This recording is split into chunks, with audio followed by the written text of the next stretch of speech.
Hey y'all, it's troy-nicole or Cole, whichever you prefer to call me. And today I have my 5 least favorite romance tropes. So, as much as I like romance, there are so many tropes out there that just are not for me. And so I thought I'd list them together and give you probably the top 5 I hate the most. Now, I'm not saying that I've never read any of these tropes or that I would never read them, but typically I just don't particularly like them, and whenever I read them, I always just want to vomit. So yeah, let's just get into it.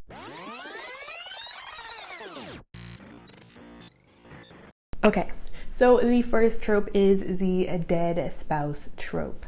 Now, before someone makes some long list of why this is not okay, let me explain what I mean by this.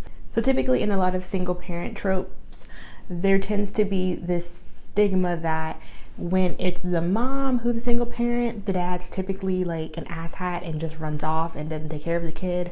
Or when it's the dad who's single parent, then typically his spouse is either on crack or dead. And my problem with it is that this story that should be about love after loss ends up actually being more so a whole book on why his dead spouse wasn't for him and why this is actually his soulmate. And I just find that so like horrible. Like, this person isn't even here to like defend their case, and quite frankly, you would have still been married if she was alive. Like, granted, you could have gotten divorced, but seeing as how you weren't getting divorced or unhappy when she was alive, it kind of is just like gross. For instance, one way that this is shown is in one of the books I read recently, which I really did enjoy, but it's called The Wrong Kind of Love, and in it, it is about a single dad who hires a nanny, and she's pretending to be her twin sister to take the job, and he falls in love with her, but his wife is dead, and basically it contains the trope of she wasn't for me. In the defense of this book, he knew that before she died, but it does take on that similar aspect when in retrospect, why can't the single dad just be a single dad because him and the mom didn't work and she just lives down the street and they co-parent? Okay, this next one is a real pet peeve of mine, and it is a family member significant other. There are a lot of romance books where it'll be like my brother's girlfriend or my sister's boyfriend or my cousin's ex-fiance. Like, where is your siblinghood? Because that makes me think you've always wanted them, you're a shady fucker, and you are not to be trusted, blood or not. It just aggravates me, and I always end up accidentally reading a book because in the synopsis it won't say that it's the brother's girlfriend, and then you'll read it and you're just like, yo, it's the brother's girlfriend, it's the sister's boyfriend. And then it'll be like something really sappy, like he always low-key loved the main girl and not her sister. You don't fucking love somebody and then fuck their sister. Okay, so this kind of correlates with the next one, and it is the friend significant other. Basically the same concept as the last one. Sis, come on now. Girl code, boy code, whatever. Like, I have some friendship hood. It's not a word, but you know what I mean. Okay, the next one I really freaking hate are rock star or celebrity romances. I'm sorry, but they always read like a Harry Styles fan fiction, and I don't really want to read one. I did read them back in my One Direction days, and they were all pretty much terrible. And it doesn't change for published works.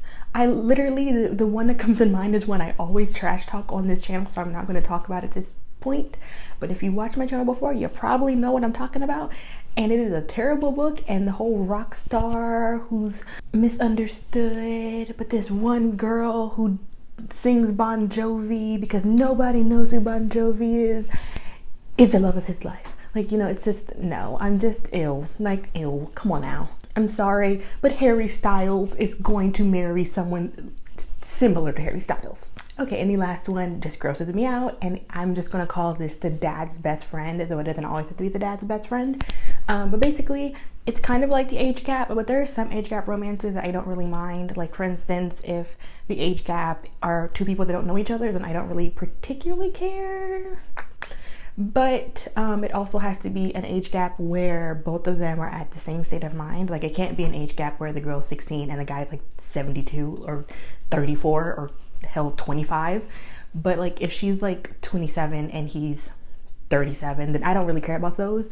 But the dad's best friend one is very interesting because it's literally always like her dad's best friend, and she grew up with him, calling him like Uncle Dave or Uncle Bobby, and they fall in love, and she always wonders why her dad wants to kick his ass, and it's because it literally sounds like he conditioned you to fall in love with him. So I don't like those. I know some people do, that's all fine, I guess.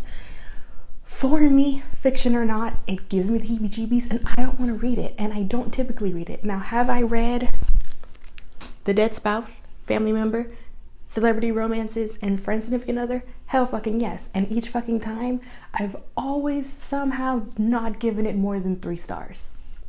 So yeah, that's pretty much it for this video.